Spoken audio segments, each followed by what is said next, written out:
Recibí una herencia de $5 millones y decidí poner a prueba a mi hijo. Lo llamé y le dije que había perdido todo, que necesitaba mudarme a su casa al día siguiente. Él respondió con entusiasmo. Me dijo que sí, que viniera. Pero a la mañana siguiente, cuando llegué con mis maletas a la puerta de su casa, no podía creer lo que estaba viendo. Y lo que descubrí ese día cambió todo lo que yo creía saber sobre mi propia familia. Me llamo Olga, tengo 71 años y hasta hace una semana vivía en un pequeño apartamento al norte de la ciudad. Un lugar modesto, con paredes que guardaban 40 años de recuerdos, fotografías amarillentas y el silencio de quien aprendió a vivir sola. Mi esposo murió hace 8 años.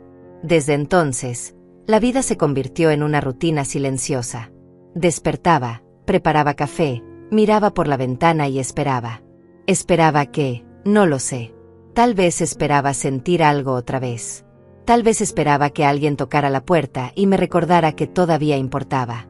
Pero nadie venía. Los días pasaban idénticos, uno tras otro, como copias borrosas de una vida que alguna vez tuvo color. Trabajé durante 35 años en una fábrica textil. Me levanté cada madrugada, tomé el mismo autobús, hice el mismo trabajo. No me quejo. Eso me dio un techo, comida y la posibilidad de criar a mi hijo Matías. Lo crié sola después de que su padre se fue cuando él tenía apenas 6 años. Hice lo que pude. No tuvimos lujos, pero nunca nos faltó nada esencial. Le enseñé a ser honesto, a trabajar duro, a respetar a los demás. O al menos eso creí que le enseñé. Porque con los años, cuando creció, cuando se casó, algo cambió entre nosotros. Las llamadas se volvieron más cortas. Las visitas más espaciadas. Siempre había una excusa. El trabajo, el tráfico, los compromisos. Y yo aprendí a no insistir, a no molestar, a ocupar el menor espacio posible en su vida. Viví convencida de que eso era normal. Que los hijos crecen, se van, construyen sus propias vidas. Que una madre debe aprender a soltar. Pero en el fondo, muy en el fondo, siempre me pregunté si realmente le importaba. Si alguna vez pensaba en mí cuando cerraba los ojos por la noche. Si recordaba las veces que me quedé sin comer para que él pudiera tener zapatos nuevos. Si valoraba los sacrificios que hice sin decir una palabra. Nunca le reclamé nada. Nunca le pedí nada a cambio. Porque así fui criada yo, para dar sin esperar, para amar sin condiciones. Pero el amor sin condiciones duele cuando es de un solo lado. Hace 2 semanas recibí una llamada que lo cambió todo. Era un abogado. Se llamaba Rubén. Tenía una voz formal pero amable. Me dijo que un tío lejano, alguien a quien apenas recordaba, había fallecido en el extranjero. No tenía hijos, no tenía esposa, y en su testamento me había dejado como única heredera. $5 millones. Cuando escuché esa cifra, pensé que era una broma. Pensé que alguien me estaba engañando. Pero no. Era real. Tuve que ir a la oficina del abogado, firmar documentos, escuchar explicaciones legales que apenas comprendía. Y cuando salí de ese lugar, caminé por la calle como si estuviera flotando. $5 millones. Yo, que nunca tuve más de $1000 ahorrados en toda mi vida. Yo, que contaba cada moneda antes de ir al mercado. Yo, que me acostumbré a vivir con lo justo. Esa noche no pude dormir. Me quedé sentada en la sala, mirando las paredes vacías, sintiendo el peso de esa noticia como si fuera una roca sobre mi pecho. Y entonces, en medio del silencio, vino un pensamiento. Un pensamiento pequeño al principio, apenas un susurro en mi mente. ¿Qué pasaría si Matías supiera? ¿Qué haría? ¿Cómo reaccionaría? Y ese pensamiento creció, se expandió, se convirtió en una pregunta que no podía ignorar. Necesitaba saber si mi hijo me amaba por quien soy o si solo me toleraba porque era su obligación. Necesitaba saber si estaría ahí para mí si yo no tuviera nada. Si caía, si me quebraba, si perdía todo, vendría a levantarme. O me dejaría sola, como tantas veces me había sentido en los últimos años. Sé que suena cruel. Sé que poner a prueba a tu propio hijo no es algo que una madre debería hacer. Pero después de tantos años de sentirme invisible, de preguntarme si realmente importaba, necesitaba una respuesta.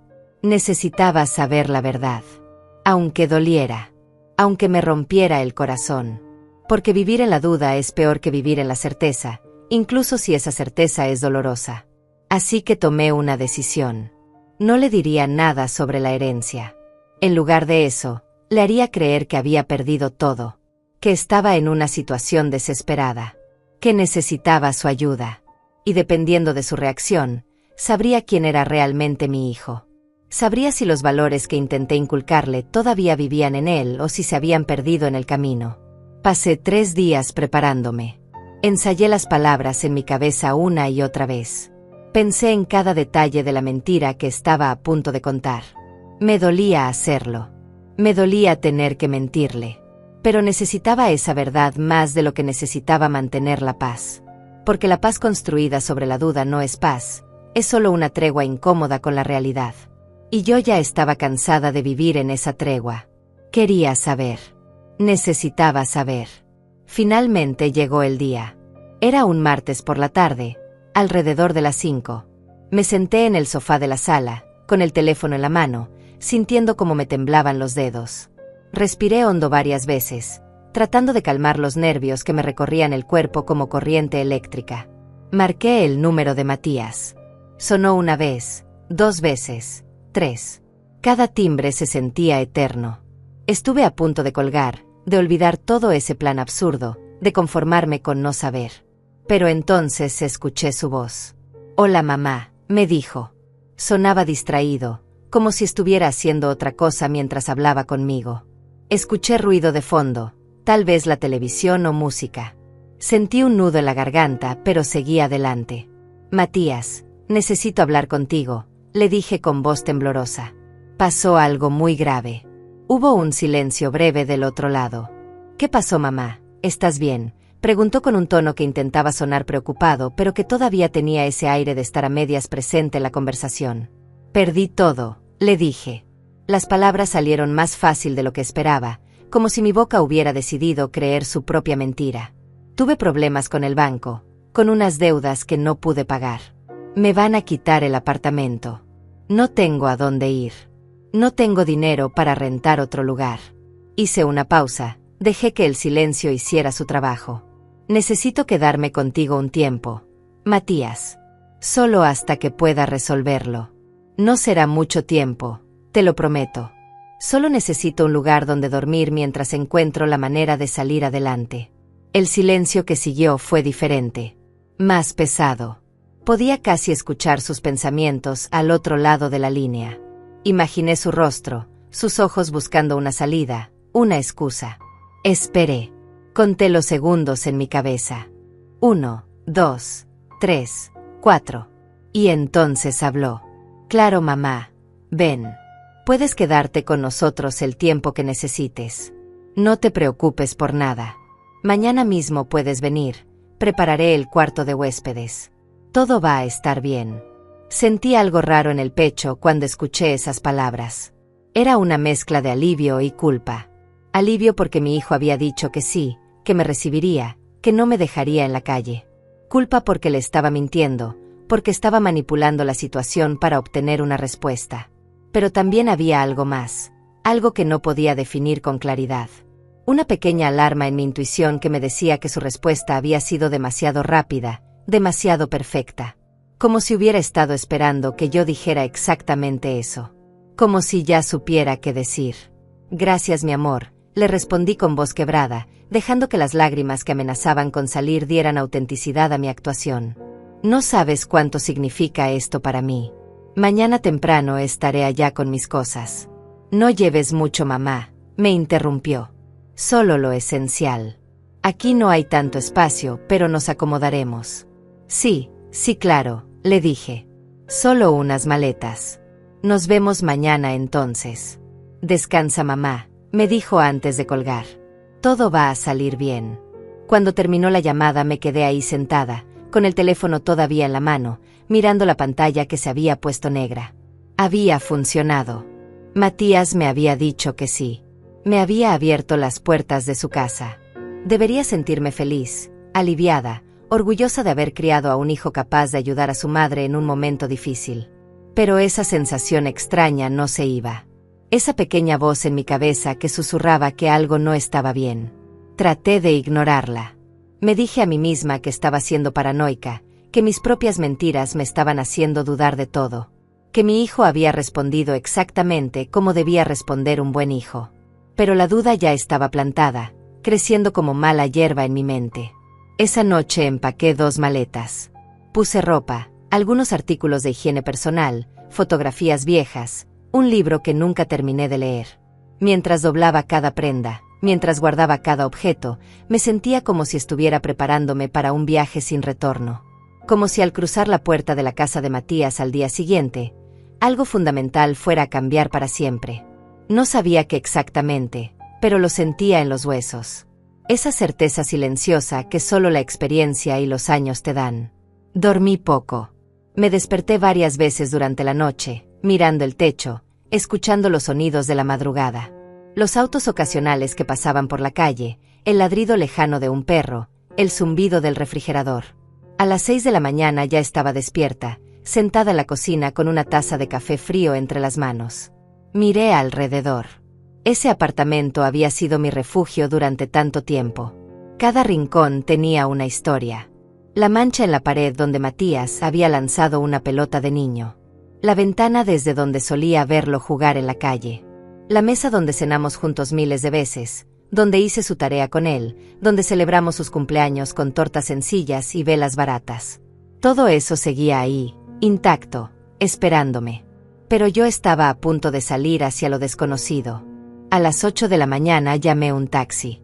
El conductor me ayudó a bajar las maletas. Subimos al auto y le di la dirección de Matías. Vivía en un vecindario de clase media al otro lado de la ciudad, en una casa pequeña pero bonita que había comprado hacía 3 años con su esposa Clara. Yo solo había estado ahí 2 veces. Una cuando se mudaron, otra en Navidad del año pasado. Las 2 visitas fueron breves, incómodas, llenas de silencios forzados y sonrisas que no llegaban a los ojos. Clara siempre fue educada conmigo pero distante. Como si yo fuera una invitada no deseada pero tolerable por cortesía. Nunca me dijo nada malo. Nunca me faltó al respeto. Pero tampoco me hizo sentir bienvenida. Y Matías nunca dijo nada al respecto. Nunca defendió mi lugar en su vida. Solo dejó que las cosas fueran como fueran, sin interferir, sin tomar partido. El viaje duró 40 minutos. Miré por la ventana todo el camino, viendo pasar las calles, los edificios, las personas que caminaban con prisa hacia sus trabajos o sus vidas. Me pregunté cuántas de ellas estarían viviendo sus propias mentiras, sus propias pruebas secretas, sus propias dudas familiares. El taxi finalmente se detuvo frente a la casa de Matías. Pagué al conductor, bajé las maletas y me quedé parada en la acera, mirando esa casa color beige con su pequeño jardín al frente y su puerta de madera oscura. Respiré hondo. Esto es, me dije. No hay vuelta atrás. Caminé hacia la puerta, arrastrando las maletas detrás de mí. Cada paso se sentía pesado, cargado de expectativa y miedo. Llegué al frente, levanté la mano para tocar el timbre. Pero antes de que pudiera hacerlo, algo me hizo detenerme en seco. Había un letrero que no debería estar ahí. Y cuando leí lo que decía, sentí como el suelo se abría bajo mis pies. Se vende. Esas 2 palabras clavadas en el jardín delantero como una estaca en mi corazón. Un letrero grande, blanco con letras rojas, imposible de ignorar. Se vende. Solté las maletas. Se cayeron a mis pies con un ruido sordo que apenas registré. Mis ojos no podían apartarse de ese letrero. Parpadeé varias veces pensando que tal vez estaba viendo mal, que mis ojos cansados me estaban jugando una mala pasada. Pero no. Ahí estaba. Claro, real, innegable. Me acerqué a la puerta, sentí como me temblaban las piernas. Toqué el timbre. 1 vez. 2 veces. 3 veces. Nada. Silencio absoluto. Pegué la oreja a la puerta intentando escuchar cualquier sonido del interior. Pasos, voces, música, algo. Pero la casa estaba muerta. Vacía. Toqué más fuerte, ahora con los nudillos, golpeando la madera con desesperación creciente. Matías. Grité. Matías, soy yo, tu mamá. Abre, por favor. Mi voz sonaba extraña, aguda, rota. Pero nadie respondió. Caminé hacia la ventana, Me asomé cubriendo los ojos con las manos para ver mejor a través del vidrio. Las cortinas estaban corridas, pero pude ver algunos espacios. La sala estaba vacía. No había muebles. No había nada. Solo pisos desnudos y paredes blancas. Sentí un frío atravesarme el cuerpo, un frío que no tenía nada que ver con el clima. Era el frío del entendimiento, del horror que empieza a tomar forma cuando las piezas de un rompecabezas terrible comienzan a encajar. Me alejé de la ventana, di unos pasos hacia atrás sin poder procesar lo que estaba viendo. Y entonces escuché una voz detrás de mí. «Disculpe, señora, está buscando a alguien». Me di vuelta bruscamente. Era una mujer mayor, probablemente de mi edad, con el cabello gris recogido en un moño, vestida con un suéter color verde claro y pantalones de mezclilla. Tenía una bolsa de compras en la mano. Parecía la típica vecina curiosa, pero amable. «Sí», dije tratando de controlar el temblor en mi voz. «Busco a mi hijo, Matías. ¿Vive aquí, o vivía? ¿Qué pasó? ¿Por qué está ese letrero?» La mujer hizo una mueca de comprensión mezclada con lástima. «Ah, usted es la mamá de Matías», dijo asintiendo. «Soy Gloria, vivo en la casa de al lado. La vi un par de veces cuando venía de visita». «Sí, sí», le respondí con impaciencia. «¿Sabe dónde está mi hijo? ¿Qué pasó aquí?» Gloria dejó su bolsa en el suelo y se acercó un poco más. Su expresión se volvió seria, casi incómoda. «Mire, señora, no sé exactamente qué pasó, pero ayer en la noche hubo mucho movimiento aquí. Vi una camioneta de mudanzas, vi a Matías y a su esposa Clara sacando cosas apurados. Parecían tener mucha prisa. Yo salí a preguntarle si todo estaba bien y Clara apenas me respondió. Dijo que tenían una emergencia familiar, que se tenían que ir urgente. No me dio más detalles. Cargaron lo que pudieron en la camioneta y se fueron. Debió ser como a las 10 de la noche. Sentí como se me secaba la boca. «Ayer en la noche», repetí casi sin voz. Pero si yo le llamé ayer en la tarde, si él me dijo que viniera hoy, que preparara el cuarto de huéspedes. Gloria me miró con esos ojos que dicen más que las palabras. Con esa mirada que te da la gente cuando sabe que estás descubriendo algo doloroso y no saben cómo ayudarte. «Lo siento mucho, señora Olga», dijo con genuina compasión. «No sé qué decirle. Solo sé que se fueron anoche y dejaron la casa vacía. Esta mañana temprano vino alguien de la inmobiliaria a poner el letrero. Me llevé una mano al pecho. Sentí que no podía respirar bien. Mi hijo. Mi propio hijo. Me había dicho que sí, que viniera, que me quedaría con él. Y apenas colgamos el teléfono, apenas terminó esa conversación, empacó sus cosas y huyó. Huyó de mí. Huyó de su propia madre». El dolor que sentí en ese momento no era físico, pero era tan real como si me hubieran clavado un cuchillo en el estómago. Era un dolor que subía desde el vientre hasta la garganta, que me apretaba el corazón, que me hacía querer gritar y llorar al mismo tiempo. Gloria puso una mano en mi hombro. «Está bien, señora. ¿Quiere pasar a mi casa un momento, tomar agua, sentarse?» Negué con la cabeza. «Necesito encontrarlo», dije. «Necesito saber por qué hizo esto. ¿Tiene idea de a dónde pudieron irse?» Gloria suspiró. «La verdad no. Nunca hablábamos mucho con ellos. Eran muy reservados. Pero espere, tal vez la señora Paola de enfrente sepa algo. Ella y Clara a veces conversaban». Gloria me llevó cruzando la calle hasta una casa pintada de color amarillo pálido. Tocó la puerta y salió una mujer más joven, quizás de unos 50 años, con lentes y una expresión amigable. Gloria le explicó rápidamente la situación. Paola me miró con una mezcla de sorpresa y pena. «Dios santo», dijo. «Qué horrible. Mire, señora, yo tampoco sé mucho, pero ayer vi a Clara muy nerviosa. La vi hablando por teléfono en el jardín. Parecía alterada. Escuché algo de lo que decía, no pude evitarlo porque hablaba bastante fuerte. Decía algo como no podemos dejar que se quede aquí, tenemos que irnos antes de que llegue. Pensé que hablaba de algún problema con la familia de él o algo así.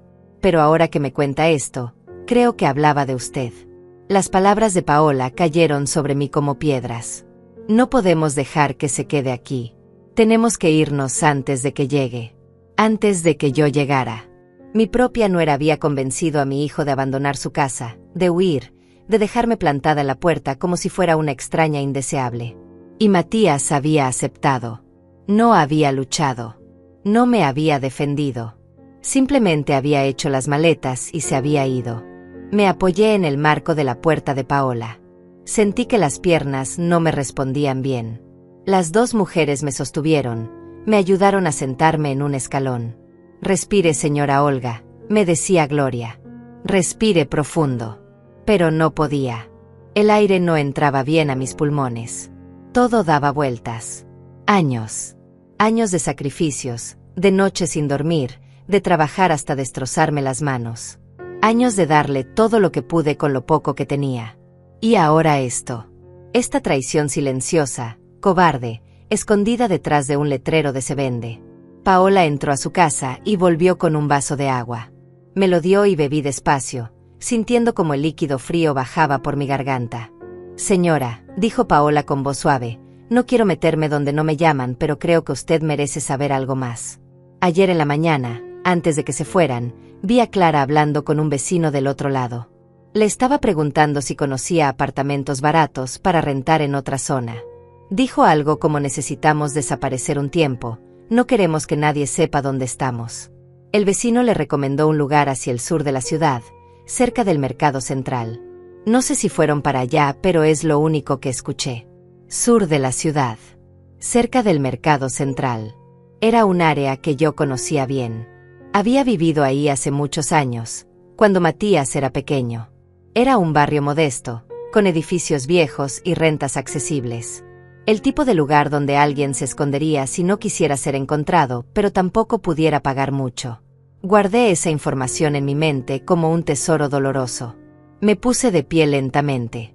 Gloria y Paola me miraban con preocupación genuina. Gracias, les dije. Gracias por decirme la verdad. Ellas asintieron. Si necesita algo, señora Olga, dijo Gloria, aquí estamos. No dude en tocar la puerta. Asentí sin decir más. Volví a la casa de Matías, recogí mis maletas del suelo. Las miré por un momento largo. Había empacado esas maletas pensando que vendría a quedarme con mi hijo, a compartir su techo, a recibir su ayuda en un momento de necesidad inventada. Pero la necesidad ahora era real. No de dinero. De respuestas. De justicia. De entender cómo el niño que crié se había convertido en el hombre que me abandonaba. Caminé hasta la esquina y paré un taxi. Le di al conductor la dirección de mi apartamento. Durante todo el trayecto de regreso no dije una palabra. Solo miré por la ventana, procesando, sintiendo, entendiendo. Mi prueba había funcionado. Había obtenido mi respuesta. Pero no era la respuesta que mi corazón esperaba. Era mucho peor. Llegué a mi apartamento como a las 11 de la mañana. Subí las escaleras despacio, arrastrando las maletas que ahora pesaban el doble. No por su contenido, sino por todo el dolor que cargaban. Abrí la puerta y entré. Todo estaba exactamente como lo había dejado. La taza de café frío todavía en la mesa de la cocina. Las cortinas a medio abrir. El silencio denso de un lugar que sabe que algo ha cambiado aunque nada se haya movido. Dejé caer las maletas en la entrada y caminé hasta el sofá. Me senté ahí y por primera vez desde que vi ese letrero, dejé que las lágrimas salieran. Lloré. Lloré como no lloraba desde el funeral de mi esposo. Lloré por la ingenuidad de haber creído que mi hijo era diferente. Lloré por los años invertidos en criar a alguien que al final me vio como una carga. Lloré por esa versión de mí misma que ayer todavía tenía esperanza. Lloré hasta que no quedaron más lágrimas, solo un vacío hueco en el pecho y una certeza amarga en la boca. Cuando finalmente me calmé, cuando el llanto se convirtió en respiraciones irregulares y ojos hinchados, me levanté y fui a la cocina. Preparé más café. Necesitaba pensar con claridad. Necesitaba decidir qué hacer ahora.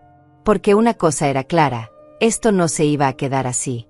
No iba a permitir que Matías y Clara creyeran que podían tratarme de esta manera sin consecuencias. No iba a dejar que pensaran que yo era tan débil, tan insignificante, que podían simplemente huir y olvidarse de mí. Me senté a la mesa con el café caliente entre las manos. Pensé en lo que Paola me había dicho. Sur de la ciudad, cerca del mercado central. Era un área grande, pero no imposible de recorrer. Conocía ese vecindario. Sabía dónde estaban los edificios de apartamentos más viejos, los que rentaban más barato. Si Clara había preguntado por lugares económicos, era porque no querían gastar mucho. Probablemente pensaban que era algo temporal, que yo eventualmente me rendiría y dejaría de buscarlos. Pero no me conocían tan bien como creían. Terminé mi café y tomé el teléfono. Marqué el número de Matías. Sonó varias veces, pero no contestó. Lo intenté de nuevo. Nada. Una tercera vez. Buzón de voz. Hola, soy Matías, deja tu mensaje. Su voz en la grabación sonaba alegre, despreocupada. Una versión de él que ya no reconocía. Colgué sin dejar mensaje. Luego le escribí un mensaje de texto. Matías, necesito hablar contigo, es urgente, por favor contáctame. Enviar. Vi los 2 cheques grises que indicaban que el mensaje había sido entregado. Esperé. 5 minutos. 10. 15. Nada. Ni siquiera lo había leído. Me recosté en el sofá y cerré los ojos. Estaba cansada. Física y emocionalmente agotada. Pero no podía dormir. Mi mente no paraba de dar vueltas, reproduciendo la conversación de ayer una y otra vez. Claro, mamá. Ven. Puedes quedarte con nosotros el tiempo que necesites. Esas palabras que sonaron tan reconfortantes ayer ahora eran como cuchillos. Mentiras envueltas en cariño falso. Actuación perfecta de un hijo que aprendió a decir lo correcto mientras planeaba hacer exactamente lo opuesto. Y Clara. Siempre supe que ella no me quería cerca. Siempre lo sentí en su mirada fría, en sus sonrisas forzadas, en la manera como encontraba excusas para que las visitas fueran cortas. Pero nunca pensé que llegaría tan lejos. Que convencería a Matías de abandonar su propia casa solo para evitarme. ¿Qué clase de persona hace eso? ¿Qué clase de veneno le metió en la cabeza a mi hijo para que él aceptara algo tan cruel? Pasé el resto del día en una neblina. Comí algo simple porque mi cuerpo lo necesitaba aunque no tenía hambre. Me di un baño largo intentando lavar no solo el sudor sino también la sensación de humillación que se había pegado a mi piel. Me vestí con ropa cómoda y me senté frente a la ventana a ver el atardecer. El cielo se pintó de naranja y violeta, esos colores que normalmente me parecían hermosos pero que hoy solo me recordaban que el día estaba terminando y yo seguía sin respuestas, sin confrontación, sin cierre. A las 8 de la noche recibí una notificación en mi teléfono. Era un mensaje de un número desconocido. Por un segundo mi corazón saltó pensando que podría ser Matías desde otro teléfono. Abrí el mensaje. Señora Olga, soy el abogado Rubén. Solo quería confirmar que recibió toda la información sobre la herencia. Si tiene dudas, estoy a su disposición. Quedamos en vernos la próxima semana para finalizar los papeles. Que tenga buena noche. La herencia. $5 millones. Casi lo había olvidado en medio de todo este caos emocional. Ese dinero que iba a cambiar mi vida. Ese dinero que me había dado la idea de poner a prueba a Matías. Y ahora, irónicamente, ese mismo dinero se había convertido en la respuesta a una pregunta que nunca quise hacer en voz alta. Mi hijo no estaba ahí para mí cuando pensó que no tenía nada. Entonces, ¿qué pasaría cuando supiera que tenía $5 millones? La respuesta era tan obvia que casi dolía pensarla. Me quedé despierta hasta tarde esa noche, planeando, pensando, imaginando escenarios. A las 2 de la madrugada finalmente tomé una decisión. Iba a encontrar a Matías y a Clara. Iba a confrontarlos cara a cara. Pero no les diría nada de la herencia todavía. Primero quería ver cómo reaccionaban, qué excusas inventaban, si al menos tenían la decencia de sentir vergüenza por lo que habían hecho. Y después, dependiendo de esa conversación, decidiría qué hacer con el dinero y con ellos. A la mañana siguiente me levanté temprano. Me vestí con ropa práctica, pantalones oscuros y una blusa color gris. Me recogí el cabello en una cola. Me vi en el espejo. Mis ojos todavía estaban hinchados del llanto de ayer, pero había algo diferente en mi expresión. Una dureza nueva. Una determinación que no estaba ahí antes. 71 años cargando con todo en silencio, siendo la madre abnegada que nunca reclamaba nada. Pero ese tiempo había terminado. Hoy iba a reclamar. Hoy iba a exigir respuestas. Tomé mi bolso, algo de dinero en efectivo y salí del apartamento. Tomé el autobús hacia el sur de la ciudad. El viaje fue largo, Casi una hora atravesando avenidas llenas de tráfico matutino, vendedores ambulantes en cada esquina, personas corriendo hacia sus trabajos. Bajé cerca del mercado central, justo como Paola me había dicho. El área era tal como la recordaba. Edificios viejos de 3 o 4 pisos, pintura descascarada, cables eléctricos colgando peligrosamente bajos, tiendas pequeñas con letreros despintados. Empecé a caminar por las calles aledañas, buscando edificios de apartamentos. Había varios. Demasiados. Me di cuenta de que esto iba a ser más difícil de lo que pensé. No podía simplemente tocar cada puerta preguntando por Matías. Necesitaba ser más inteligente. Entré a una tienda de abarrotes en la esquina. Una señora mayor atendía detrás del mostrador. Le compré una botella de agua y mientras pagaba, pregunté con tono casual. «Disculpe señora, ¿conoce edificios por aquí que renten apartamentos? Busco a mi hijo que se acaba de mudar a esta zona, pero perdí la dirección exacta». La mujer me miró con esos ojos que han visto de todo en la vida. «Hay varios, mi reina», dijo. «El edificio Santander está a 2 cuadras de aquí. Ese siempre tiene apartamentos disponibles. También está el residencial Los Álamos, justo detrás del mercado. Y el edificio San Miguel en la avenida principal. Esos son los más comunes por acá». Le agradecí y salí de la tienda con mi lista mental de lugares por revisar. Empecé por el edificio Santander. Subí al segundo piso donde había un pequeño letrero que decía Administración. Toqué la puerta. Abrió un hombre de mediana edad con bigote y camisa a medio abotonar. «Buenas», le dije. «Busco información sobre un apartamento que rentaron hace poco. Mi hijo y su esposa, creo que llegaron anteayer». El hombre me miró con desconfianza. «No puedo dar información de los inquilinos, señora. Es política de privacidad». «Entiendo», le dije tratando de sonar desesperada sin exagerar. «Es que tuve una emergencia familiar y perdí el contacto con ellos. Solo quiero saber si están aquí. Él se llama Matías, ella Clara. Son jóvenes. Él tiene 30 y tantos». El hombre negó con la cabeza. «No me suena. Los únicos que rentaron esta semana fueron una pareja mayor y un estudiante solo». «Lo siento». Bajé las escaleras sintiéndome derrotada, pero no rendida. Todavía quedaban 2 edificios más. Caminé hacia el residencial Los Álamos. Era un edificio más grande, de 5 pisos, con fachada de color crema manchada por la humedad y el tiempo. La puerta principal estaba abierta, no había seguridad ni portero. Entré directamente al vestíbulo que olía a humedad y comida frita. Había un tablero con números de apartamentos, pero ninguna oficina administrativa a la vista. Subí piso por piso, buscando, escuchando. En el tercer piso escuché voces discutiendo en uno de los apartamentos. Me acerqué a la puerta tratando de distinguir las voces, pero no eran conocidas. Seguí subiendo. En el cuarto piso, al final del pasillo, noté que una de las puertas tenía un felpudo nuevo. Los demás apartamentos tenían felpudos viejos o directamente ninguno.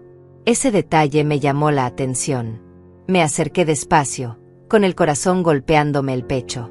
Me quedé parada frente a esa puerta, conteniendo la respiración, tratando de escuchar algo del interior.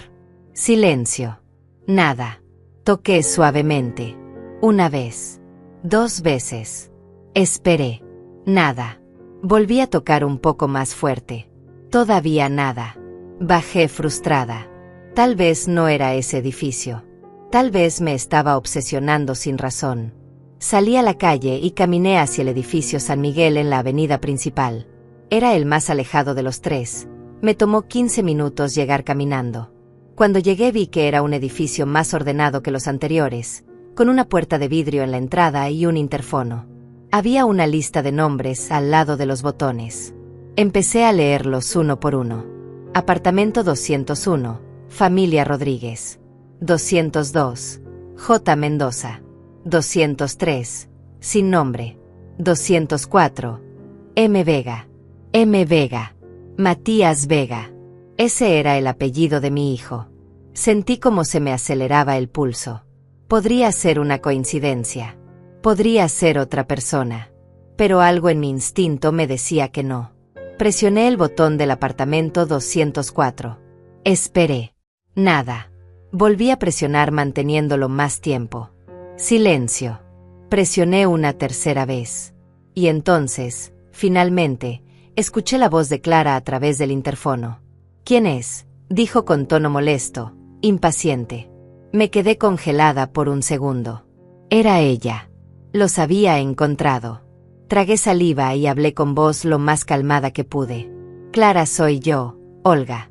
Necesito hablar contigo y con Matías». El silencio que siguió fue tan pesado que casi podía sentirlo atravesar el interfono. Luego escuché murmullos del otro lado, voces susurrando, algo que sonaba como una discusión apagada. Finalmente Clara volvió a hablar. «No estamos. Se equivocó de apartamento». Y cortó la comunicación. «No estamos». La frase más ridícula que alguien puede decir cuando acaba de responder el interfono. Presioné el botón de nuevo. Nada. Otra vez. Silencio. Estaban ahí adentro, ignorándome, escondiéndose como niños que creen que si cierran los ojos nadie los puede ver. Sentí la rabia subir por mi garganta como lava caliente. No iba a permitir esto. No después de todo. Esperé. Me quedé parada en la entrada del edificio esperando. Sabía que eventualmente alguien entraría o saldría y yo podría colarme. No tuve que esperar mucho. A los 10 minutos llegó una mujer joven con bolsas de supermercado. Abrió la puerta con su llave y yo me acerqué rápidamente. «Permiso», le dije con una sonrisa amable. «Voy al apartamento de mi hijo», pero se le olvidó abrirme. La mujer me miró, vio mi edad. Probablemente pensó que era inofensiva y me dejó pasar. «Gracias, mi niña», le dije. Subí las escaleras hasta el segundo piso. El apartamento 204 estaba al fondo del pasillo a la derecha. Caminé hacia allá con pasos firmes, decididos. Llegué a la puerta. Podía escuchar movimiento del otro lado. Voces bajas. Pasos. Toqué la puerta con fuerza. «Matías», grité. «Sé que están ahí. Abran la puerta ahora mismo». El movimiento del otro lado se detuvo. Silencio absoluto. Volví a tocar más fuerte. «No me voy a ir hasta que me abran y me expliquen qué demonios está pasando. Me pueden dejar aquí parada todo el día si quieren, pero no me moveré». Esperé. 30 segundos que se sintieron eternos. Y entonces escuché pasos acercándose a la puerta. El sonido de la cerradura. La puerta se abrió apenas unos centímetros. Era Matías. Su rostro apareció en la rendija, pálido, con ojeras, con expresión de culpa mezclada con miedo. «Mamá», dijo con voz baja. «¿Qué haces aquí?». «¿Qué hago aquí?», repetí sintiendo como me temblaba la voz de pura indignación. «¿Qué hago aquí, Matías?». «Vine a tu casa como me dijiste. Llegué con mis maletas como quedamos. Y encontré un letrero de se vende y la casa vacía. Me dejaste plantada. Huiste. Huiste de tu propia madre. Eso es lo que hago aquí. Vine a que me expliques por qué». Matías bajó la mirada. No podía sostenerme la vista. «Mamá, yo», comenzó a decir, pero se detuvo. Clara apareció detrás de él. Tenía los brazos cruzados y una expresión dura en el rostro. «Señora Olga, esto es invasión de privacidad», dijo con tono frío. «No puede venir así a nuestro apartamento sin avisar». Reí. Una risa amarga, seca, sin humor. «Invasión de privacidad, Clara. En serio. Ayer mi hijo me dijo que viniera a vivir con ellos.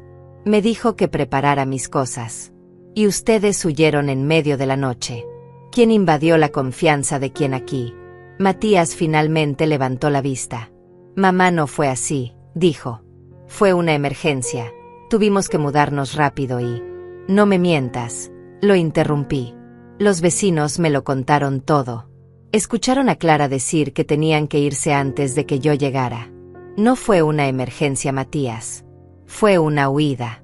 Una huida cobarde porque no quisieron hacerse cargo de mí cuando pensaron que no tenía nada». Clara dio un paso adelante. «Mire, señora», dijo con voz controlada pero fría como el hielo. «La verdad es que no podemos mantenerla. Apenas nos alcanza para nosotros. Matías no tiene un trabajo estable. Yo gano lo mínimo.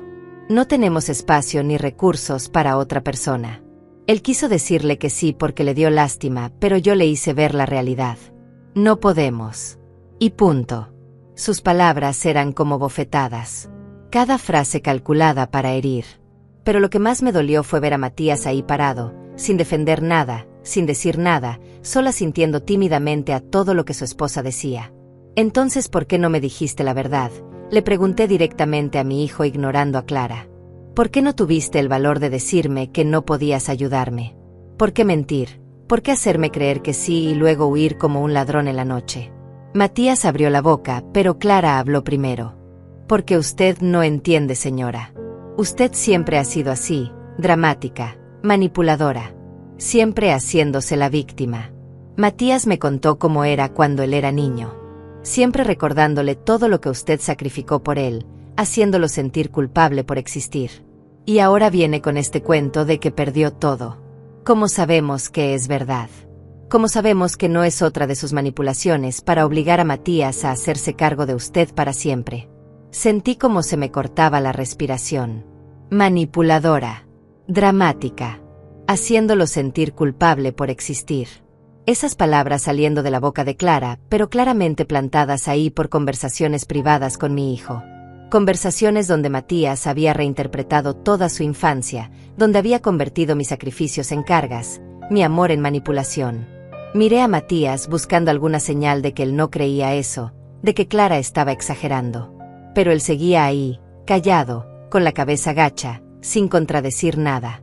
¿Es verdad, Matías?, pregunté con voz quebrada. Así es como ves todo lo que hice por ti. Como manipulación. Como drama. Él finalmente me miró. Tenía los ojos rojos, brillosos, pero no de lágrimas de tristeza, sino de incomodidad. Mamá, no es que... empezó. Clara lo interrumpió otra vez. Mire, señora, ya basta. Necesitamos que se vaya. No tenemos nada más que hablar. Si de verdad perdió todo, vaya a servicios sociales, pida ayuda al gobierno, pero no nos involucre a nosotros en sus problemas. En ese momento algo se rompió dentro de mí. No fue dramático ni ruidoso. Fue silencioso. Como cuando se quiebra un vaso de cristal bajo el agua. Un quiebre limpio, definitivo, irreversible. Miré a Clara, luego a Matías, luego otra vez a Clara. Y entonces hablé con una calma que ni yo misma sabía que tenía. Está bien, dije. Entiendo perfectamente. No los voy a molestar más. Pero quiero que Matías me lo diga. Quiero escucharlo de su boca. Quiero que me mire a los ojos y me diga que no puede ayudarme, que no quiere ayudarme, que prefiere dejarme sola en la calle. Quiero escucharlo decir eso. Clara iba a hablar, pero Matías levantó una mano deteniéndola. Me miró. Por primera vez en toda esa conversación me miró directo a los ojos. Y con voz temblorosa, casi inaudible, dijo: Lo siento, mamá. No puedo. No podemos. Es mejor así. Asentí lentamente. Mejor así, repetí. ¿Para quién, Matías? ¿Para quién es mejor?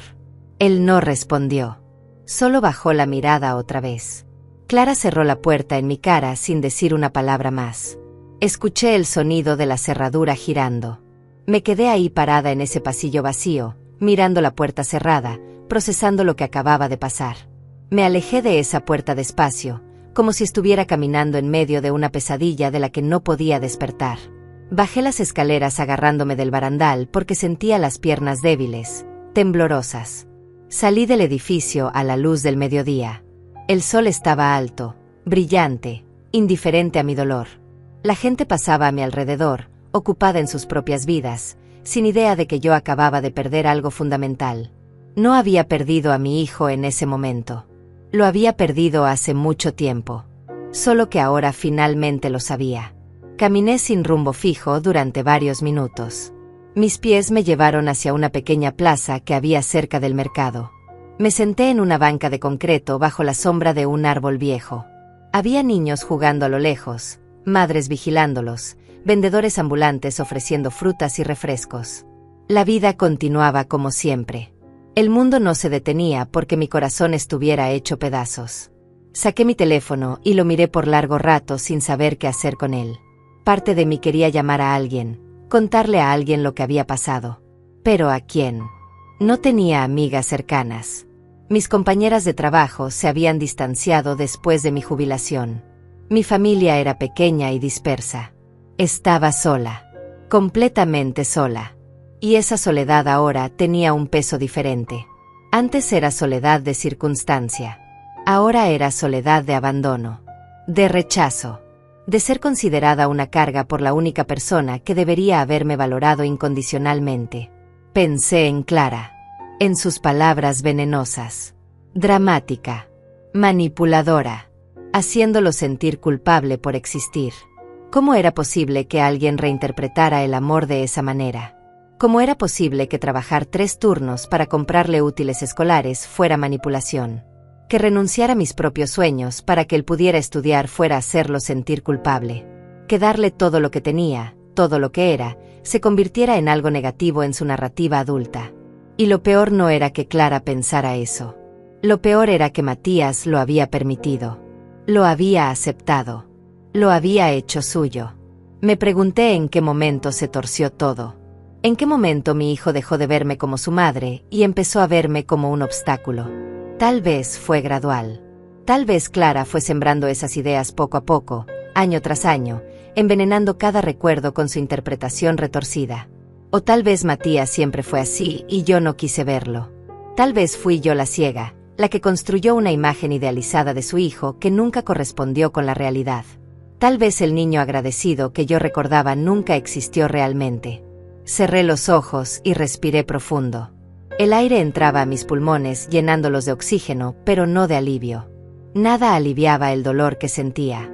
Era un dolor diferente al que sentí cuando murió mi esposo. Ese fue un dolor de pérdida natural, de ciclo cumplido, de amor que terminó por circunstancias inevitables. Este era un dolor de traición, de amor no correspondido, de inversión emocional que nunca dio frutos. De darse cuenta demasiado tarde que sacrificaste tu vida por alguien que no lo valora. Abrí los ojos y miré el teléfono otra vez. Tenía un mensaje. Era del abogado Rubén. Señora Olga, buenos días. Confirmando nuestra cita para el lunes a las 10 de la mañana para firmar los documentos finales de la herencia. Por favor, confirme su asistencia. La herencia. $5 millones. El dinero que había desencadenado toda esta prueba dolorosa. El dinero que ahora tenía un significado completamente diferente. Respiré profundo y empecé a pensar con claridad por primera vez desde que salí de ese apartamento. Matías y Clara no sabían nada del dinero. Ellos me habían rechazado creyendo que yo era pobre, que era una carga, que no tenía nada que ofrecerles. Su decisión había sido basada en esa premisa. Ahora tenía que decidir qué hacer con esa información. Podría llamar a Matías ahora mismo, decirle sobre la herencia, ver cómo reaccionaba. Imaginé la escena. Su sorpresa. Su arrepentimiento instantáneo. Clara cambiando completamente de actitud. Los dos rogándome perdón, inventando excusas, tratando de recuperar mi favor ahora que había dinero de por medio. La idea me dio náuseas. No quería eso. No quería un amor comprado. No quería que mi hijo volviera a mí por $5 millones. Eso sería aún más doloroso que su rechazo. Porque confirmaría que nunca me quiso por quien soy, solo por lo que puedo darle. Y si volvía ahora, después de rechazarme, solo sería por interés. No habría redención ahí. No habría reconciliación real. Solo transacción. Me puse de pie. Las piernas ya no me temblaban tanto. Empecé a caminar de regreso hacia la parada de autobús. Mientras caminaba, las ideas se ordenaban en mi cabeza.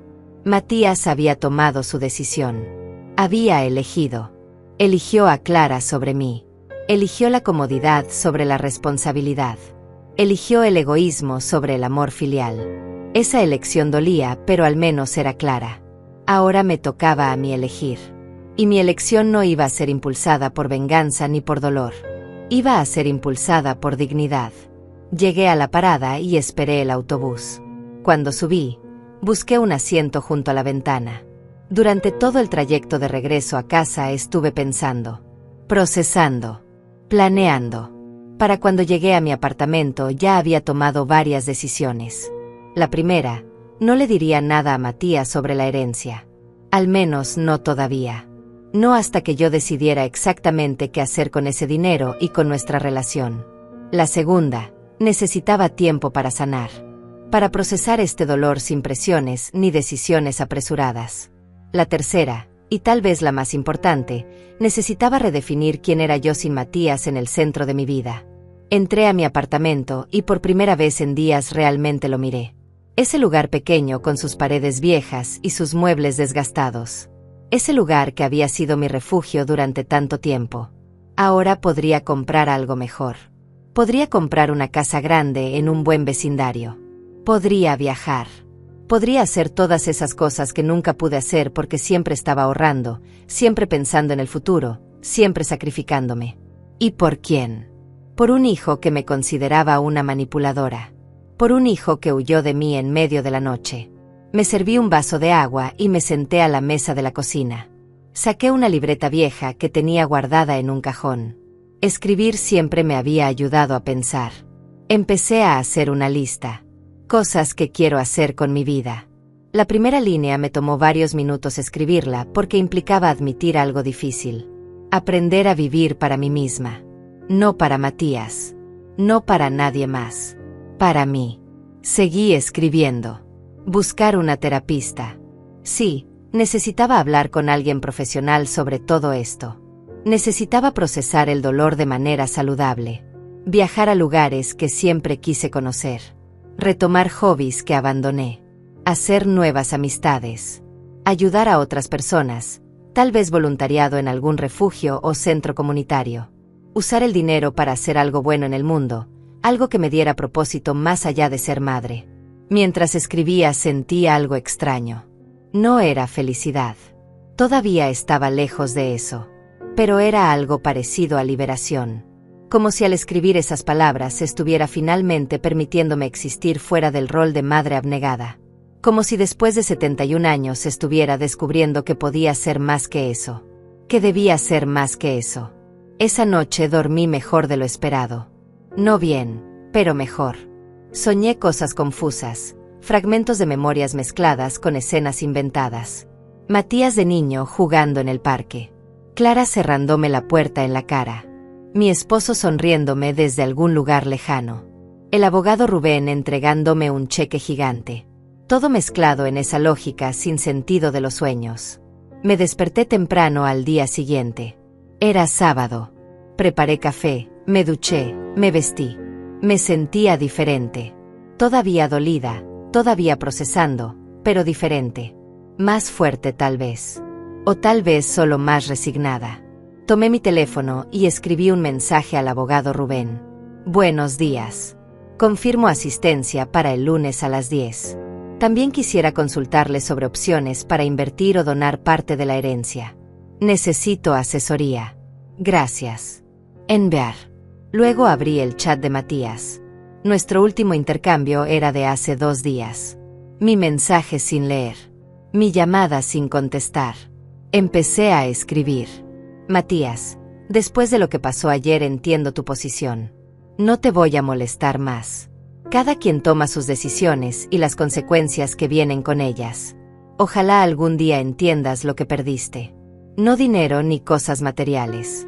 Perdiste a alguien que te amó incondicionalmente toda tu vida. Eso no se recupera. Cuídate. Leí el mensaje varias veces antes de enviarlo. Sonaba duro pero justo. Sonaba final. Porque lo era. Presioné enviar. Vi cómo el mensaje se entregaba. Esta vez sí lo leyó casi inmediatamente.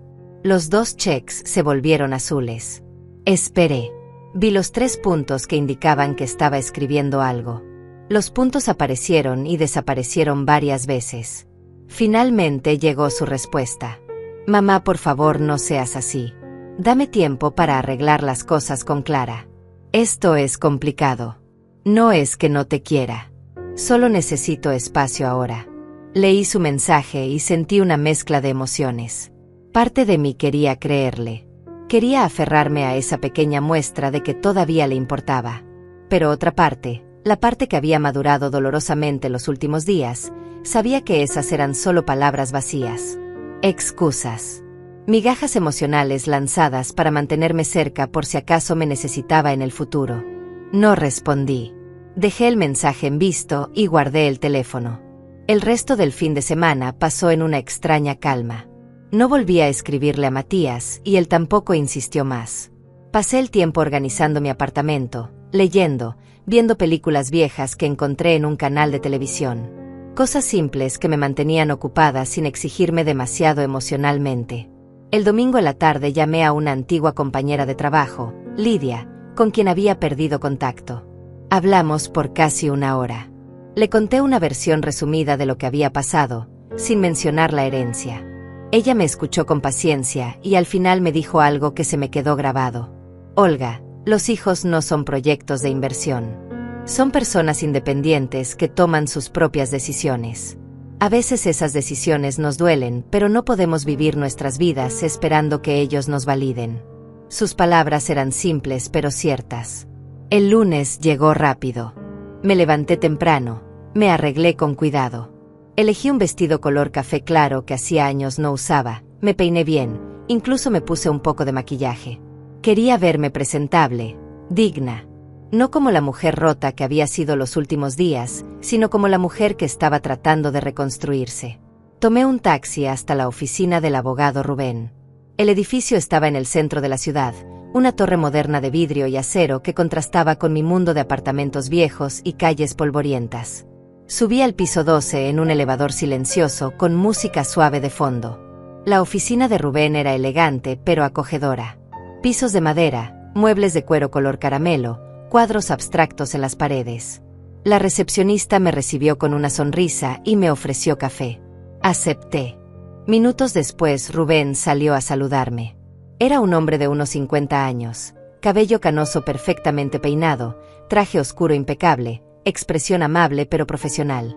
Señora Olga, qué gusto verla, dijo estrechando mi mano. Pase, por favor. Lo seguí hasta su oficina privada. Se sentó detrás de un gran escritorio de madera oscura y yo me acomodé en una silla frente a él. Empezó a sacar documentos de una carpeta. Tengo todo listo para que firme, me explicó. Son varios formularios, pero le iré explicando cada uno. Básicamente está confirmando que acepta la herencia y que entiende las implicaciones fiscales. También hay documentos del banco donde se depositará el dinero. Una vez que firmemos todo, el proceso toma aproximadamente una semana y el dinero estará disponible en su cuenta. Asentí y empecé a firmar donde él me indicaba. Mi nombre una y otra vez. Olga Martínez Ruiz. Cada firma sentía surrealista, como si estuviera firmando la entrada a una vida completamente diferente. Cuando terminamos con los documentos principales, Rubén cerró la carpeta y me miró. Usted mencionó en su mensaje que quería asesoría sobre inversiones o donaciones, dijo. Me gustaría ayudarla con eso. Cuénteme qué tiene en mente. Respiré profundo. La verdad es que he estado pensando mucho estos días. Empecé. Tengo 71 años. Viví toda mi vida con lo justo, trabajando duro, sacrificándome por mi hijo. Y ahora recibo esta cantidad de dinero que ni siquiera puedo imaginar completamente. Quiero usar parte de ese dinero para vivir mejor, sí, para viajar, para tener un lugar más cómodo, para no preocuparme por las cuentas. Pero también quiero que ese dinero signifique algo.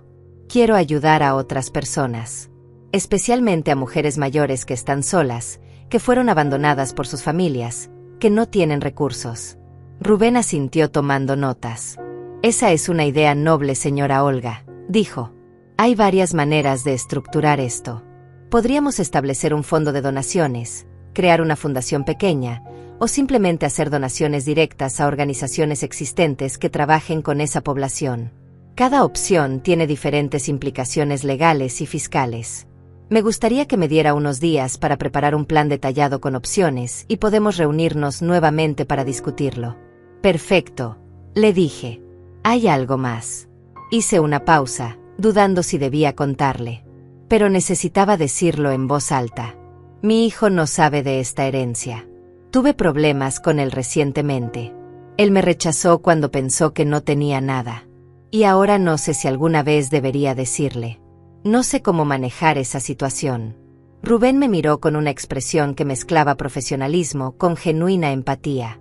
Señora Olga, legalmente usted no tiene ninguna obligación de informarle a nadie sobre esta herencia. El dinero es completamente suyo para hacer con él lo que considere apropiado. Dicho esto, Y hablo ahora no como su abogado, sino como alguien que ha visto muchas situaciones familiares complicadas. Mi consejo sería que tome su tiempo. No tome decisiones apresuradas sobre su hijo mientras las emociones están frescas. Dele tiempo al tiempo. Use estos próximos meses para enfocarse en usted, en sanar, en descubrir qué quiere realmente. Las decisiones sobre su hijo pueden esperar. Sus palabras tenían sentido. Asentí lentamente. Tiene razón, dije. Necesito enfocarme en mí primero. Rubén sonrió. Exactamente. Y cuando esté lista, si decide que quiere compartir algo de esto con su hijo o no, será una decisión que tome desde un lugar de claridad y no desde el dolor. Nos despedimos con un apretón de manos. Me dijo que me contactaría en unos días con el plan de inversiones y donaciones. Salí de esa oficina sintiéndome extrañamente empoderada. Bajé en el elevador y salí a la calle. El centro de la ciudad estaba lleno de vida. Oficinistas en su hora de almuerzo, vendedores ambulantes, turistas tomando fotos. Me quedé parada en la acera por un momento, simplemente observando. Y entonces tomé una decisión impulsiva. En lugar de tomar un taxi de regreso a casa, empecé a caminar. Entré a una librería que vi en la esquina. Hacía años que no compraba un libro nuevo. Siempre los conseguía usados o en la biblioteca. Recorrí los pasillos tocando los lomos de los libros, leyendo títulos. Finalmente elegí 3.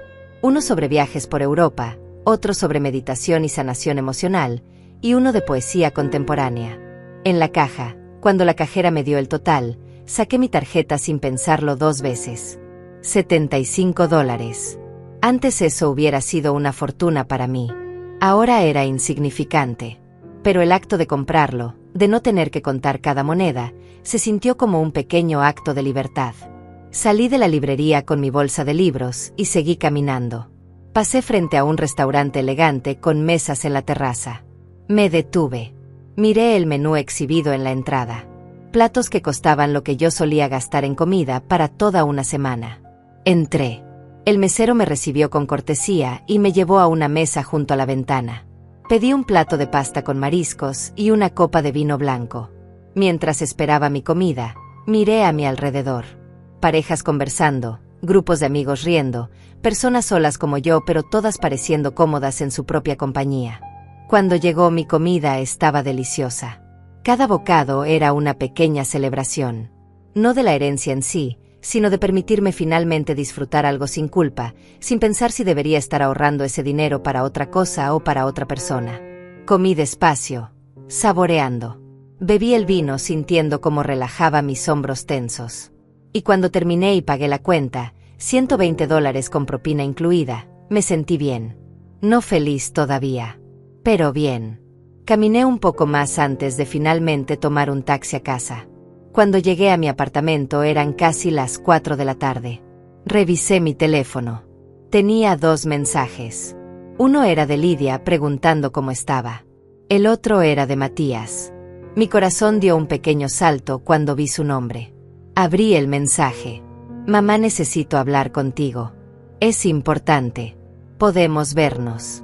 Miré ese mensaje por largo rato. Parte de mí quería responder inmediatamente. Quería saber qué era tan importante, quería creer que tal vez había recapacitado. Pero la otra parte, la parte que estaba aprendiendo a protegerse, sabía que no estaba lista todavía. Guardé el teléfono sin responder. Me preparé un té y me senté en el sofá con uno de mis libros nuevos. El de meditación y sanación emocional. Empecé a leer. El primer capítulo hablaba sobre el duelo. No solo el duelo por muerte, sino el duelo por pérdidas de todo tipo. Pérdida de relaciones, pérdida de la versión de alguien que creías conocer, pérdida de expectativas. Cada palabra resonaba en mí como si el autor estuviera hablándome directamente. Esa noche, antes de dormir, volví a revisar el mensaje de Matías. Todavía no había respondido. Decidí que le daría una respuesta, pero no todavía. No cuando él quisiera, sino cuando yo estuviera lista. Por primera vez en mi vida como madre, iba a poner mis necesidades emocionales primero. Iba a decidir los términos de nuestra relación, si es que todavía habría una. Y eso se sentía aterrador, pero también necesario. Me acosté pensando en todas las cosas que podría hacer con mi nueva vida. lugares que podría visitar, personas que podría ayudar, versiones de mí misma que podría descubrir. 71 años y apenas empezando a vivir para mí. Qué irónico, qué triste, qué liberador. Todo al mismo tiempo. Pasaron 3 días sin que yo respondiera el mensaje de Matías. 3 días en los que él escribió 2 veces más. El primer mensaje decía: mamá, por favor responde, de verdad necesito hablar contigo. El segundo, más desesperado: mamá, no me ignores así. Pasó algo. Necesito verte. Cada mensaje hacía que mi corazón se apretara un poco. Pero mantuve mi decisión. No estaba lista. Y más importante aún, necesitaba que él entendiera que yo no estaba a su disposición cada vez que él decidiera que me necesitaba. Durante esos 3 días me mantuve ocupada. Llamé a Lidia y quedamos de vernos para tomar café. Fue la primera vez en años que salía socialmente con alguien que no fuera familia. Nos sentamos en una cafetería pequeña cerca de mi casa y hablamos de todo. De nuestros años en la fábrica, de cómo habían cambiado nuestras vidas desde entonces, de sus nietos que la visitaban cada fin de semana. No le conté sobre la herencia, pero sí le conté más detalles sobre lo que había pasado con Matías. Ella escuchó sin juzgar y al final me dijo algo que se sintió como un abrazo. Olga, tú mereces gente en tu vida que te valore. Si Matías no puede ser esa persona ahora, entonces necesitas rodearte de quienes sí pueden. No estás sola aunque a veces lo sientas así. También hablé por teléfono con el abogado Rubén. Me presentó varias opciones para estructurar las donaciones que quería hacer. La que más me gustó fue crear un fondo permanente que diera becas y ayuda financiera a mujeres mayores de 60 años en situación de vulnerabilidad. Decidí destinar $1 millón para ese fondo. El resto lo dividiría entre inversiones seguras para mi futuro, una casa nueva, viajes y una reserva para emergencias. Rubén se encargaría de todos los trámites legales. Firmaría los papeles finales la próxima semana. El jueves por la tarde, 4 días después del último mensaje de Matías, finalmente decidí responderle. Pero no de la manera que él esperaba. En lugar de aceptar verlo inmediatamente, escribí: Matías, recibí tus mensajes. Si necesitas hablar podemos hacerlo, pero será en mis términos. El domingo a las 3 de la tarde en el Parque Central, en la fuente principal. Si no llegas, no habrá otra oportunidad. Su respuesta llegó en menos de 1 minuto. Ahí estaré, mamá. Gracias. Te amo. Leí ese te amo con una mezcla de escepticismo y dolor. Palabras fáciles de decir cuando se necesita algo. Más difíciles de demostrar con acciones cuando no hay nada que ganar. Guardé el teléfono y me preparé mentalmente para ese encuentro. Sabía que tenía que decidir qué le diría, qué no le diría, y sobre todo, qué límites establecería sin importar lo que él dijera. El domingo llegó con un cielo parcialmente nublado. Me vestí con ropa cómoda, pantalones color arena y una blusa blanca. Nada especial. No quería parecer que me estaba esforzando por impresionarlo. Llegué al parque 10 minutos antes de las 3. La fuente principal estaba rodeada de familias, niños corriendo, parejas sentadas en las bancas. Encontré un lugar con algo de privacidad y me senté a esperar. Matías llegó puntual. Lo vi acercarse desde lejos. Caminaba con pasos rápidos, nervioso. Traía jeans y una camisa arrugada, como si se hubiera vestido apurado.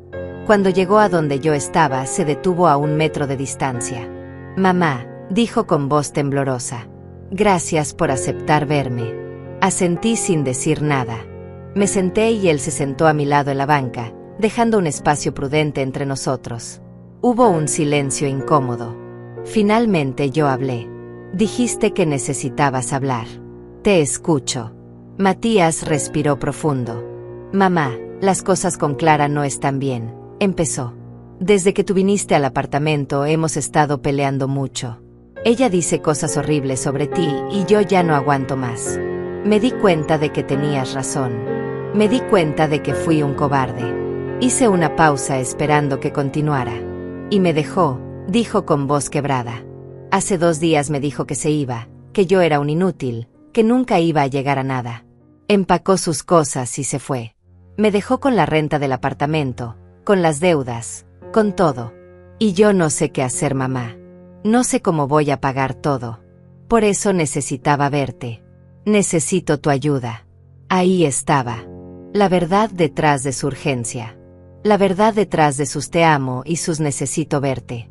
No era arrepentimiento genuino.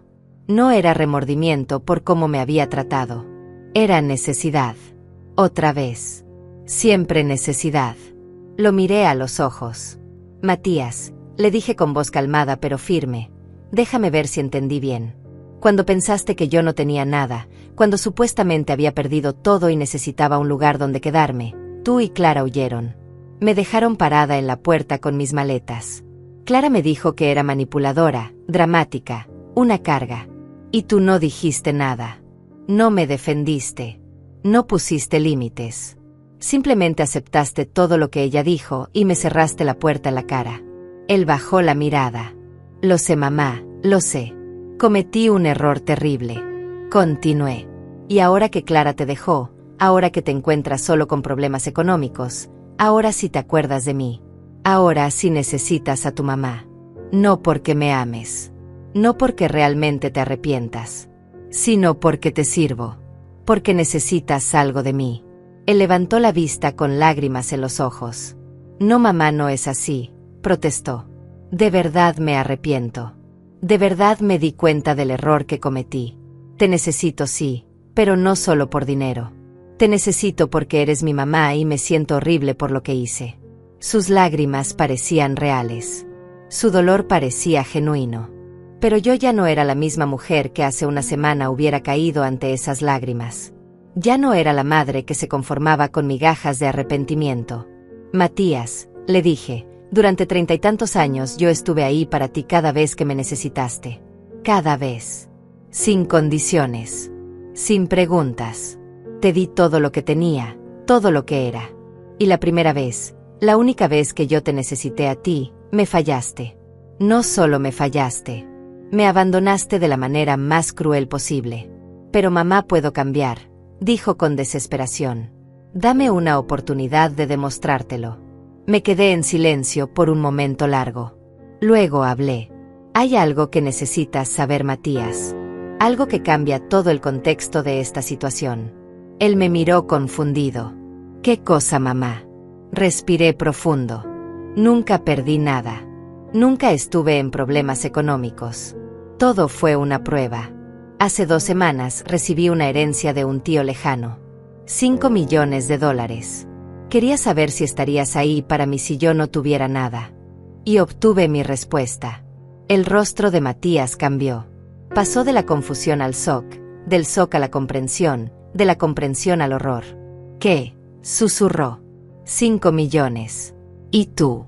Hiciste todo esto como una prueba. Asentí. Así es. Y reprobaste, Matías. Completamente.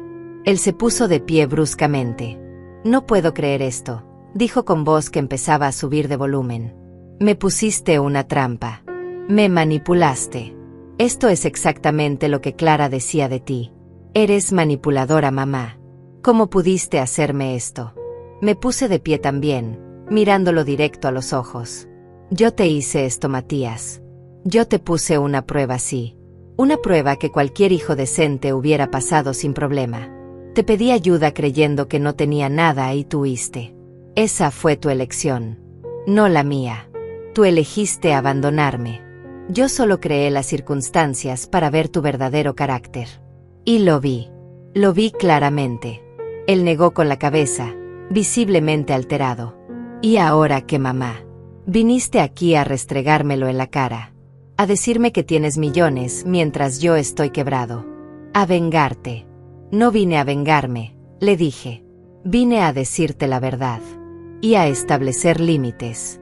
Matías, te amo. Eres mi hijo y siempre lo serás. Pero no puedo seguir siendo la madre que da todo sin recibir nada a cambio. No puedo seguir esperando que me valores cuando claramente no lo haces. Así que esto es lo que va a pasar. Voy a vivir mi vida. Voy a usar ese dinero para hacer cosas que siempre quise hacer y para ayudar a personas que realmente lo necesitan. Y tú vas a aprender a valerte por ti mismo. Sin Clara. Sin solo tú. Tal vez cuando lo logres, cuando realmente crezcas y madures, podamos reconstruir algo. Pero no será pronto. Y no será en mis términos anteriores. Pero mamá, comenzó a decir. Lo interrumpí. No hay peros, Matías. Esta es mi decisión. Puedes estar enojado conmigo. Puedes pensar que soy manipuladora como Clara te hizo creer. Puedes pensar lo que quieras. Pero yo sé la verdad. Sé que te di lo mejor de mí durante toda tu vida. Y si eso no fue suficiente, si eso no creó en ti un sentido de lealtad o amor filial, entonces eso dice más de ti que de mí. Adiós, Matías. Cuando estés listo para una conversación real, sin necesitar nada de mí, sabes dónde encontrarme. Me di la vuelta y empecé a caminar. Mamá, espera, gritó detrás de mí. Pero no me detuve. Seguí caminando con las piernas temblorosas pero firmes. Con el corazón roto pero decidido. Con lágrimas en los ojos pero la cabeza en alto. No miré atrás. Caminé por el parque sin rumbo claro durante varios minutos. Las lágrimas finalmente empezaron a caer cuando estuve lo suficientemente lejos de Matías. No eran lágrimas de arrepentimiento por lo que acababa de hacer. Eran lágrimas de liberación. De duelo. De cerrar un capítulo doloroso de mi vida. Me senté en una banca alejada, bajo un árbol grande que ofrecía sombra y privacidad. Lloré en silencio mientras veía a las familias felices a mi alrededor. Padres empujando columpios. Madres persiguiendo a sus hijos pequeños. Abuelos compartiendo helados con sus nietos. Escenas que alguna vez soñé tener con Matías y sus futuros hijos. Escenas que tal vez nunca tendría. Pero mientras lloraba también sentía algo más. Algo que no esperaba. Sentía paz. Una paz extraña, incómoda, pero real. Paz de haber dicho mi verdad. Paz de haber puesto límites. Paz de haberme elegido a mí misma por primera vez en décadas. Saqué un pañuelo de mi bolso y me sequé las lágrimas. Respiré profundo. El aire olía a pasto recién cortado y a flores.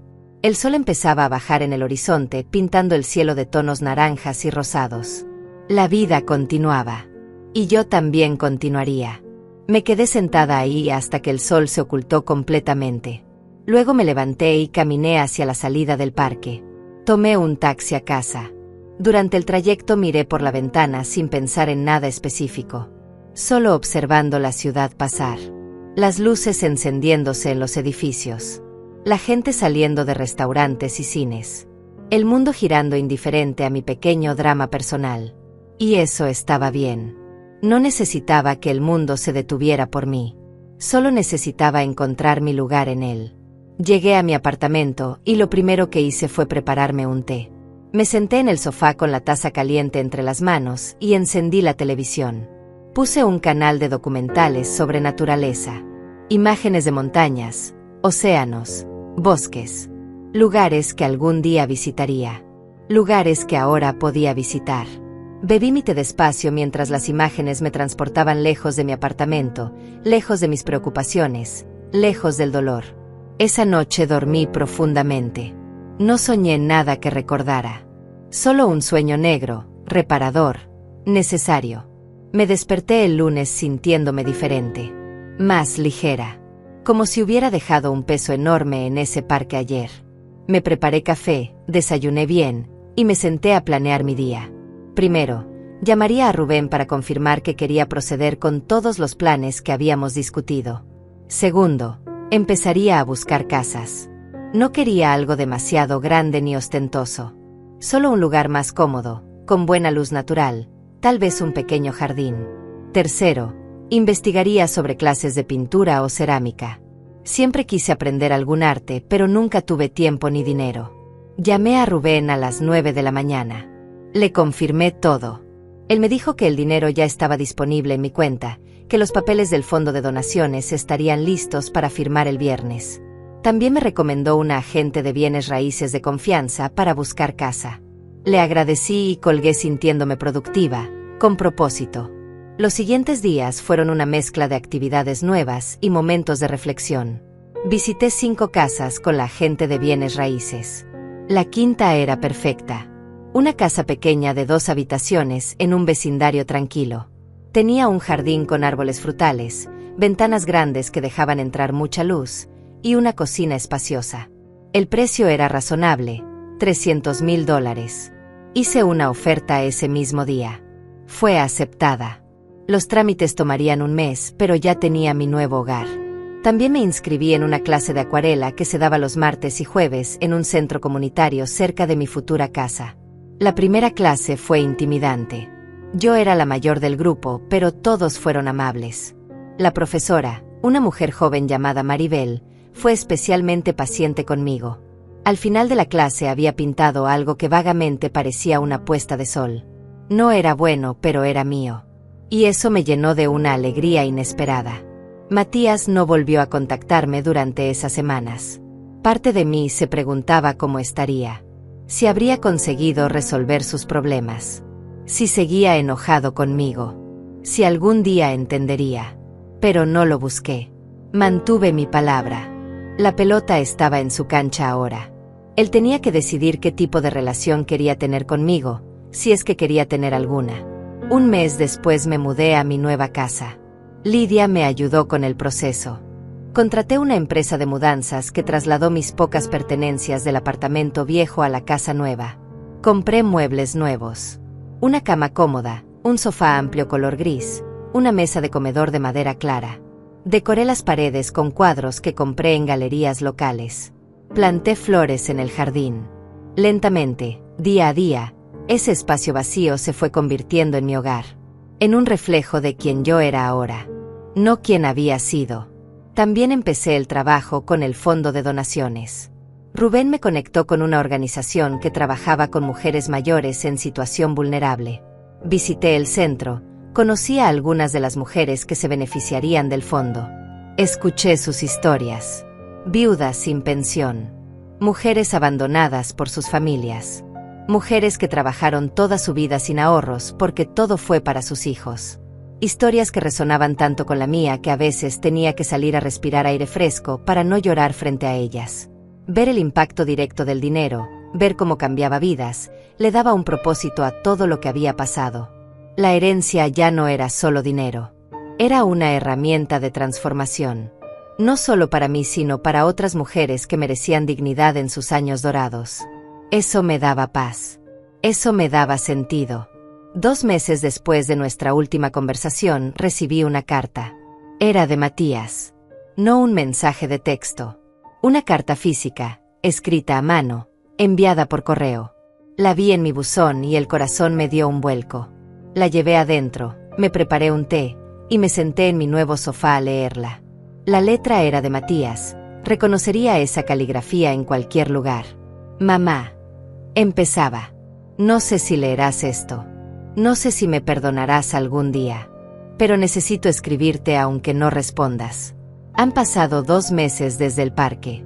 2 meses en los que he tenido que enfrentarme a mí mismo de maneras que nunca había hecho. Perdí mi apartamento.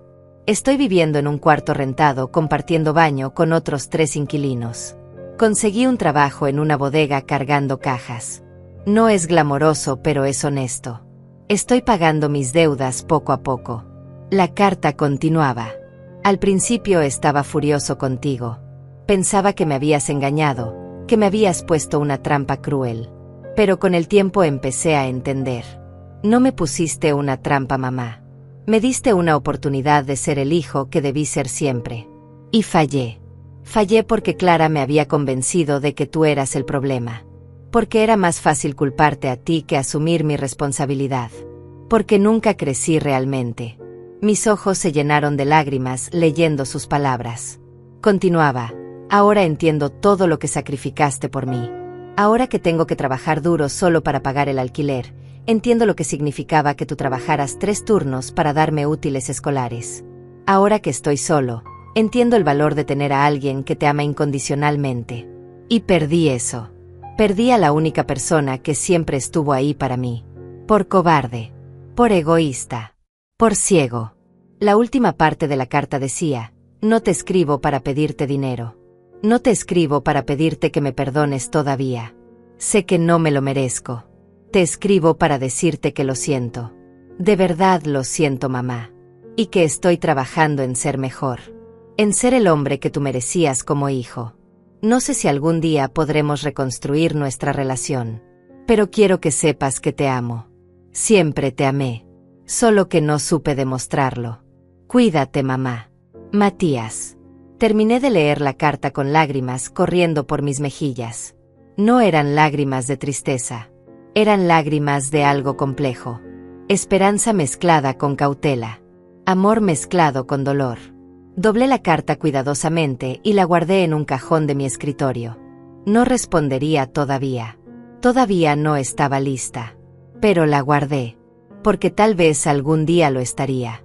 Esa noche me senté en mi jardín bajo las estrellas. El aire fresco de la noche acariciaba mi rostro. Pensé en todo lo que había pasado. En la herencia que cambió mi vida. En la prueba que reveló verdades dolorosas. En la confrontación que me liberó. En la transformación que apenas estaba comenzando. Tenía 71 años. La mayoría de mi vida ya había pasado. Pero por primera vez sentía que estaba realmente viviendo. No para alguien más. Para mí. Y si Matías realmente cambiaba, si realmente maduraba y se convertía en el hombre que prometía ser en esa carta, tal vez algún día podríamos tener una relación nueva. No como antes. Nunca como antes. Pero algo diferente. Algo construido sobre honestidad y límites saludables. Algo real. Pero si no, si esto era todo lo que tendríamos, también estaría bien. Porque aprendí algo fundamental en estos meses. Aprendí que mi valor no dependía de ser necesitada. Aprendí que el amor propio no era egoísmo. Aprendí que nunca es tarde para empezar de nuevo. Y aprendí que a veces la mayor prueba de amor que puedes dar es dejar ir. Incluso cuando duele. Especialmente cuando duele. Porque solo en la libertad, en la distancia, en el dolor de la consecuencia, las personas pueden realmente crecer. Miré las estrellas y susurré una promesa al universo. Una promesa de vivir el resto de mis días con dignidad, con propósito, con amor propio. Había recibido $5 millones. Pero lo más valioso que gané no fue el dinero. Fue recuperarme a mí misma. Y eso no tenía precio.